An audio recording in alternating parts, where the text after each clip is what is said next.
Bueno, buenos días. Estoy encantado de estar aquí. La verdad es que no había estado nunca.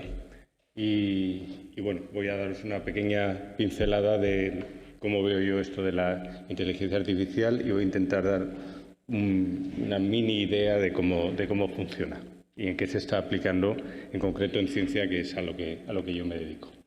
Bueno, me gusta empezar por esto, no sé si os acordáis, esto es un mapa, lo solíamos llevar en los coches y ahora mismo esto ha desaparecido completamente. Esto es un ejemplo de algo que la inteligencia artificial ya está aquí y a veces está lo tenemos tan asumido que no nos damos ni cuenta.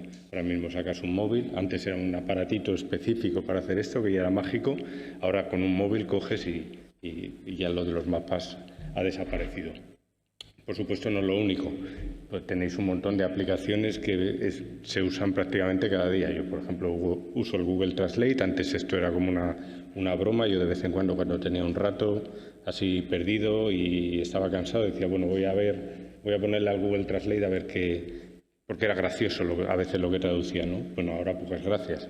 Te traduce entre 127 lenguajes, entre ellos el latín, el suajili, el uzbeco. Yo no sé uzbeco, pero se lo pongo en español, le digo tradúceme al uzbeco, luego al latín y vuelve al inglés y luego al español, y en inglés y en español, que sí que lo sé, lo traduce perfectamente. O sea que esto funciona de maravilla. Antes no funcionaba bien, ahora sí. ¿Por qué? Porque en 2017 se descubrió una nueva arquitectura de red neuronal, que esto es matemáticas sin teoremas, esto se prueba y a ver si funciona. Entonces alguien descubrió una nueva arquitectura y resulta que esa arquitectura, que se llama Transformer, pues funcionaba muy bien para todo lo que es generativo y todo lo que es traducción.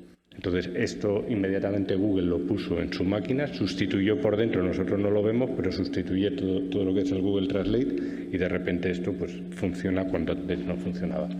Tenéis sistemas de recomendación, asistentes personales, se puede generar música, esto ya es del 2016 o así. Hay un nivel sobrehumano, un jugador de inteligencia. La verdad es que el director me ha dado donde me duele porque a mí me gusta mucho el ajedrez, pero eso de Garry Kasparov fue un hito, pero es que ahora, en unos años más tarde, eso era por fuerza bruta, es porque el ordenador va miles de millones más rápido que nuestra cabeza, entonces puede calcular mucho más. Pero es que de repente yo me desayuné un día, me desperté y la noticia era que se había hecho una máquina que había aprendido ella sola, de tal manera que no tenía que calcular tanto, sino que estaba un poco intermedio entre la máquina que le ganó Kasparov y la máquina, no la máquina, sino nuestro cerebro, que actúa de forma intuitiva. Entonces esto ahora, ese programa de ajedrez derrota al anterior, y además también fue muy importante cuando hicieron lo mismo con el Go, que es otro juego, y fue importante porque ahí es cuando los chinos se dieron cuenta de que esto de la inteligencia artificial iba en serio, porque se creía que nunca iban a ganar al campeón mundial de Go y de repente lo ganaron, y eso los chinos han hecho un programa como lo hacen ellos y a día de hoy pues son los número uno, por ejemplo, en visión.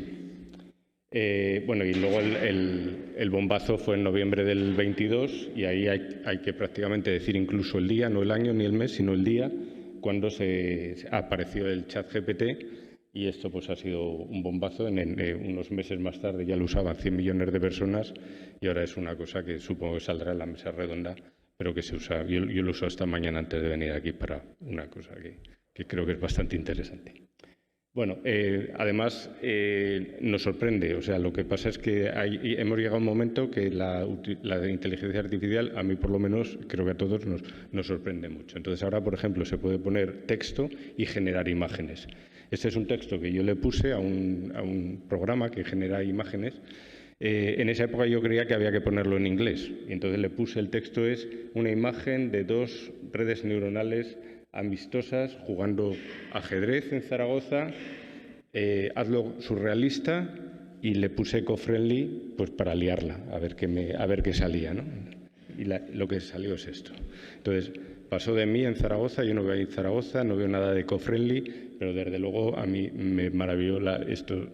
Yo diría que tiene una imaginación sorprendente que desde luego yo no tengo. Yo soy incapaz de hacer esto, ¿vale? Entonces, bueno, pues también para utilizar ilustraciones me parece curioso, ¿no?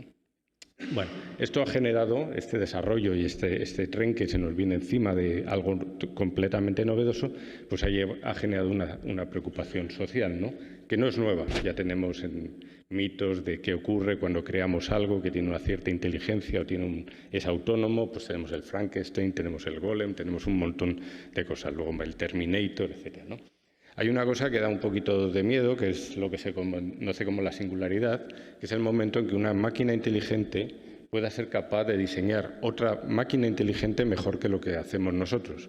Porque claro, esta nueva máquina puede diseñar otra y esto produce una explosión de inteligencia que no sabemos a qué puede dar lugar, ¿no? Porque realmente nosotros solo tenemos un ejemplo en todo el universo, nosotros solo conocemos un caso de seres verdaderamente inteligentes, solo conocemos un tipo de inteligencia que es la nuestra, ¿no? Según Nick Bostrom, en este libro, que es muy interesante, dice que la inteligencia de las máquinas será el último invento que los humanos tendrán que hacer.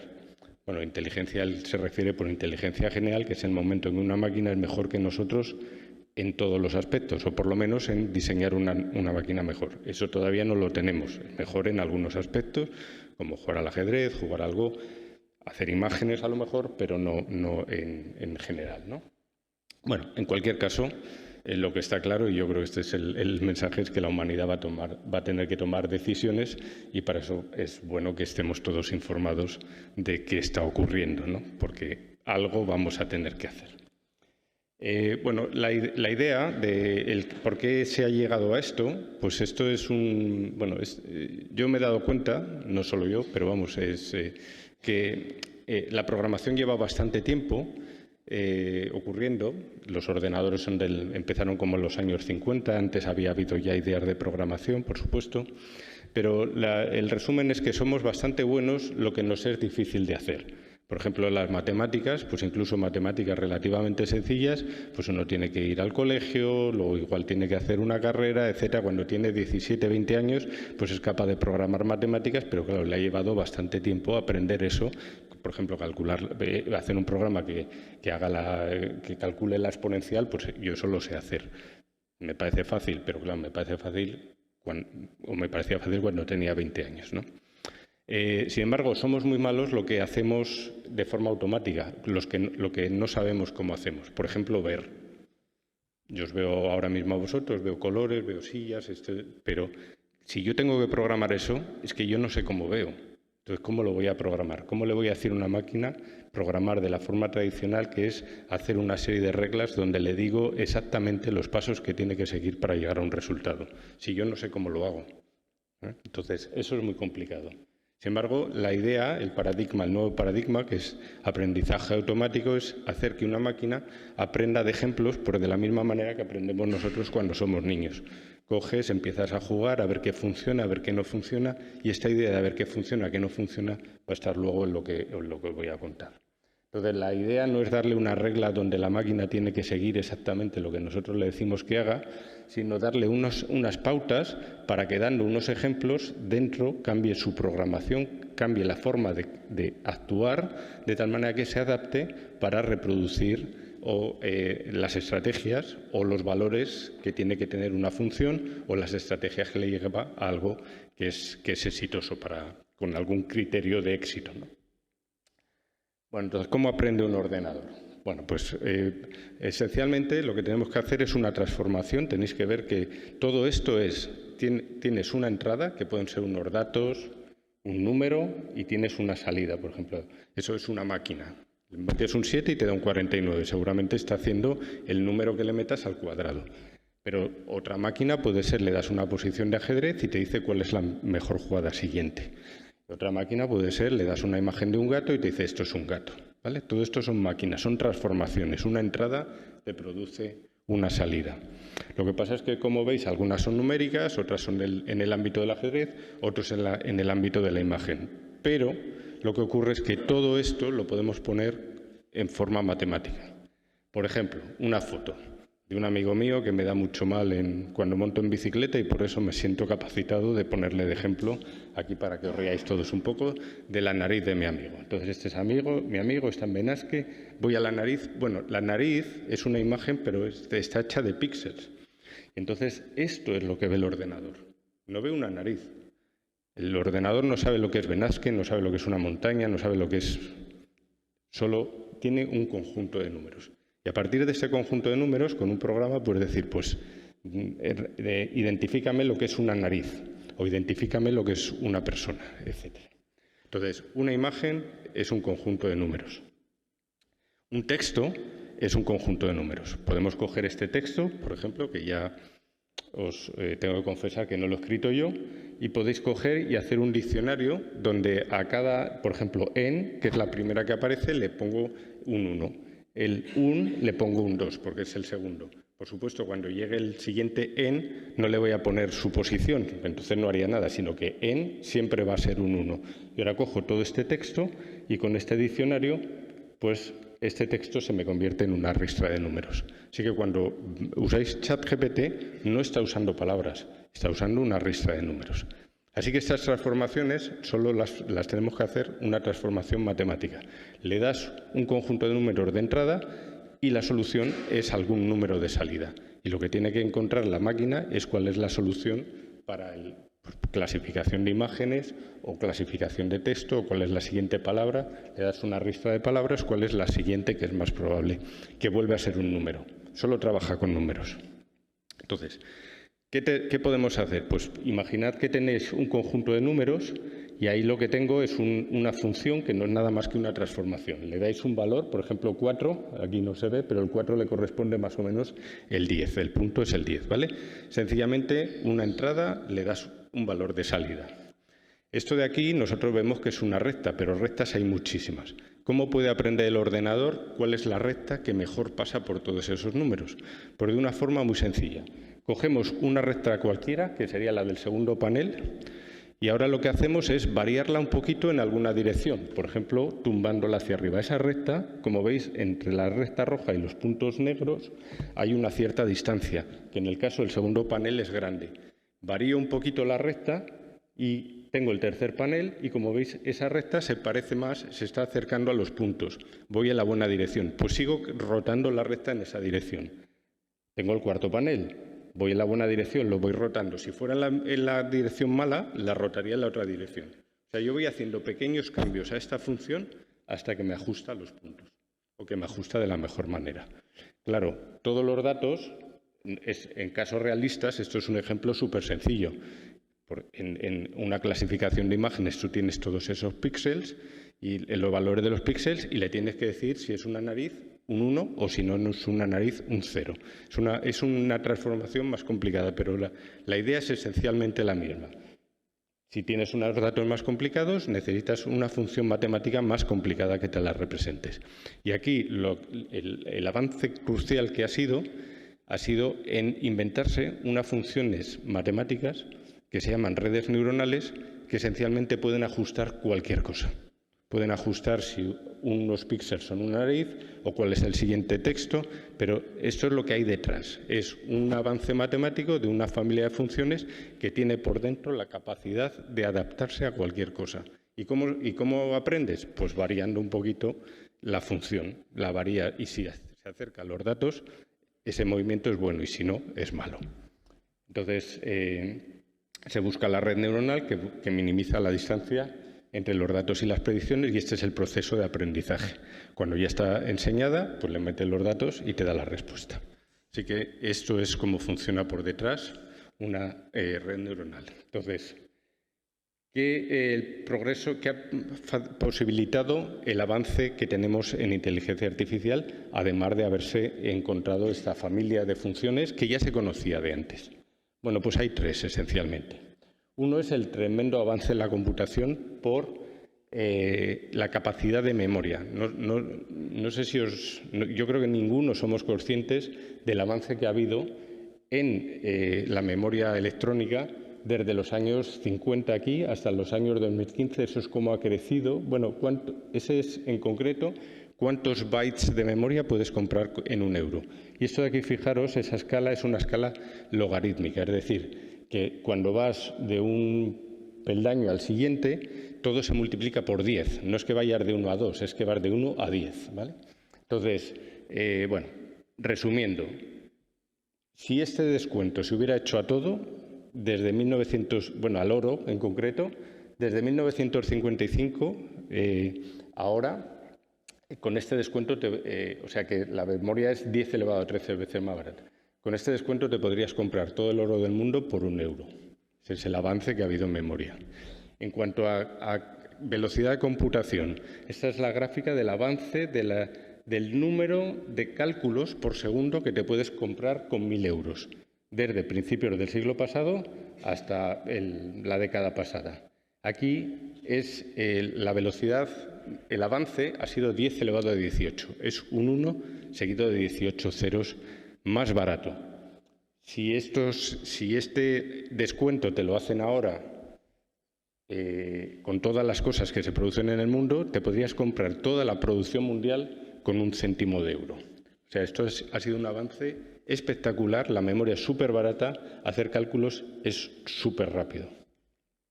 Y además tenemos la tercera pata, que es Internet.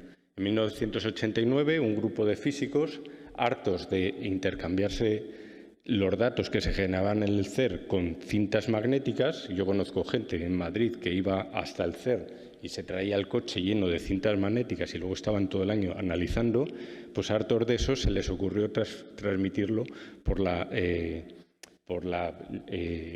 línea telefónica, ¿vale? Y crear un protocolo que es el World Wide Web, que es los 3 W que hacemos cada vez que escribimos, cada vez que buscamos en Internet. Bueno, esto se evolucionó tan rápidamente que en Netflix, por ejemplo, pues en el año 2000 ellos mandaban las películas por CDs, ¿vale? Entonces, en el año 2000 empezaron a mandarlo también por Internet. Y bueno, esto ha ido tan deprisa. Esto que hay aquí es el tráfico en Estados Unidos en terabytes, 10 elevado a en 1 billón de bytes por mes. O sea, tenían 16 billones de bytes por mes. Bueno, ahora con la fibra óptica tenéis 1 gigabyte por segundo, de tal manera que en vuestras casas, en 20 minutos, podéis recibir tanta información como se movía en los años 90, que para mí es casi antes de ayer, en los años 90 en todo un mes en Estados Unidos. Y no nos damos cuenta y estamos bajando pues gatitos que bailan y cosas de eso. Bueno, pues eso es un avance brutal en la velocidad de Internet. Bueno, ¿en qué se está utilizando en ciencia? Voy a daros unas cuantas pinceladas porque aparte de que esto dé un poco de miedo, pues se están haciendo cosas que son bastante impresionantes. Bueno, esta es una gráfica del número de artículos que se publican, el porcentaje de artículos que se publican en distintos ámbitos del saber que tienen la inteligencia artificial detrás de ellos. Entonces, en física estamos ya más del 10% de los artículos tienen ya inteligencia artificial y, como veis, esto es un crecimiento exponencial. Pero no solo en física, también en humanidades, pues ya están como por el 7%. O sea, esto está usándose en todos los ámbitos. En ciencia de materiales, que es a lo que yo me dedico, pues la creación de nuevos materiales y prácticamente todo lo que veis aquí es un material nuevo que no existía hace 300 años, pues se ha hecho basado por la intuición humana o por la prueba y error. Esto es muy costoso, es muy lento. Se estima que hay una cantidad desmesurada de materiales que no podemos explorar. Entonces, lo que hace la inteligencia artificial es decirnos cuáles pueden ser interesantes. Se están haciendo grandes avances. Si damos la composición de un material, pues sabemos cuál es la estructura cristalina, la elasticidad, la temperatura de fusión, si es superconductor, si es aislante, si es magnético, si no es magnético. Una parte que creo que es muy interesante es el desarrollo de antibióticos. Esta es una gran amenaza para la humanidad, que no sé si somos todos conscientes. Conocemos unos 100 antibióticos, pero solo de unas 7 familias, y las bacterias están evolucionando y se están adaptando. Esto es una carrera de armamento y ahora mismo las bacterias les llevamos ventaja, pero están ganando terreno, ¿no? El peligro, bueno, esto no pasaría nada si pudiéramos descubrir antibióticos cada vez más rápido, pero no es el caso. Cada vez nos es más difícil descubrir antibióticos. Entonces, aquí tenéis el número de antibióticos que se han descubierto por cada década desde que los descubrió Pasteur, ¿no? Como veis, en este siglo solo se habían descubierto 15.